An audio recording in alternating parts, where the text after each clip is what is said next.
Hello everyone, welcome to my new video. So for the third time in my life, I'm traveling alone. This time I'm traveling to Chittagong. আমাদের বিয়ের প্রোগ্রামে যাচ্ছি। আমার শ্বশুর অসুস্থ আজকে হসপিটাল থেকে আমাকে রিলিজ করবে।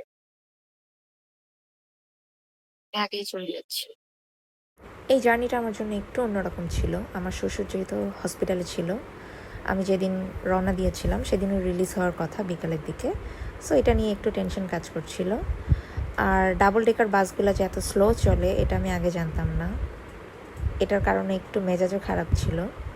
আমার বাস ঢাকা থেকে চিটাগংয়ের উদ্দেশ্যে রওনা দেয় সকাল 11:30টায়, আর আমরা কুমিল্লা হাইওয়ে এনে পৌঁছাই দুপুর 3:30টায়। So it was a very long journey. Bus অনেক স্লো ছিল। আর এরপরে আসলে সীতাকুণ্ড থেকে ফৌজদারহাট ক্যাডেট কলেজ পর্যন্ত আমি বিশাল একটা জ্যাম খাই। আর এই তো হাইওয়ে এনে নেমেছি। আপনারা কে কে হাইওয়ে এনের খিচুড়ি পছন্দ করেন জানাবেন। বাসার সবার জন্য হাইওয়ে এনের খিচুড়ি নিয়ে নিলাম। আমাদের সবারই মোটামুটি খিচুড়িটা খুব পছন্দ। অ্যান্ড এই যে আমার ঘড়িতে এখন বিকাল অলমোস্ট 5টা বাজছে। আমরা এখনও পর্যন্ত ফেনীতে সীতাকুণ্ডেও পৌঁছাইনি। এরপরে বিশাল একটা জ্যাম খাওয়ার জন্য ওয়েট করছি।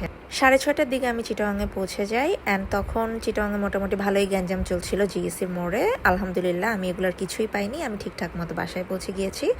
নেক্সট ব্লগ আসবে বিয়ের ব্লগ, সো আপনারা সবাই দেখবেন আশা করি। Thank you.